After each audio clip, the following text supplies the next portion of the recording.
لا تخطہ بیمینک اذا لارتاب المبطلون، اے محبوب آپ نے اپنے دائیں ہاتھ سے آج تک نہیں لکھا اذا لارتاب المبطلون، تاکہ باطل لوگ اس بات کے شک کے اندر نہ پڑ جائیں کہ معاذ اللہ اللہ کا رسول گھر سے خود قرآن لکھ کر آ کر لوگوں کو دکھا دیتا ہے۔ میرے آقا نے، ہم مانتے ہیں حضور نے اعلان نبوت سے پہلے نہ لکھا نہ پڑھا، اس کے اندر ایک حکمت تھی۔ اچھا، ایک ہے کہ نہ لکھنا، دوسرا ہے لکھنا نہ آنا، اس میں فرق ہے۔ یہاں لوگوں سے غلطی ہوئی، حضور نے نہیں لکھا، اس کا مطلب یہ ہرگز نہیں کہ حضور کو لکھنا نہیں آتا تھا۔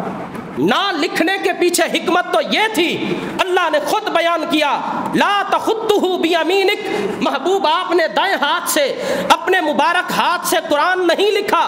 آپ پر قرآن نازل ہوتا ہے، آپ صحابہ کو کہتے ہیں میرے صحابہ لکھ لو، تاکہ کوئی کافر کوئی منافق یہ شک نہ لوگوں کے سامنے ظاہر کرے کہ محبوب گھر بیٹھ کر قرآن لکھتا رہتا ہے، صبح آ کر 2-3 آیتیں لوگوں کو دکھا دیتا ہے، یہ قرآن خود گھڑتا ہے۔ اس کے پیچھے یہ حکمت تھی۔ ہرگز اس کا معنی یہ نہیں کہ حضور کو لکھنا نہیں آتا تھا۔ میرے آقا تو ساری کائنات کے استاد بن کر تشریف لائے۔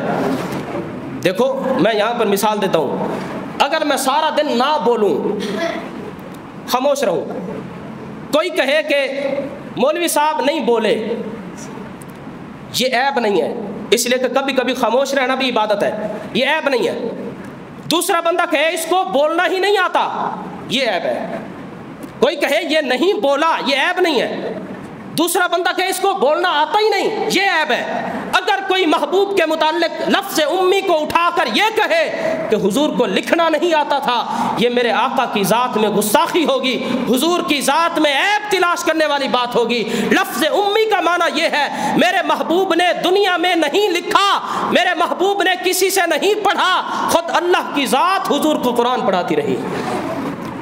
تو یہاں پر فرق کرنے کی حاجت ہے، معاذ اللہ کوئی یہ نہ کہے کہ حضور کو لکھنا نہ آتا تھا۔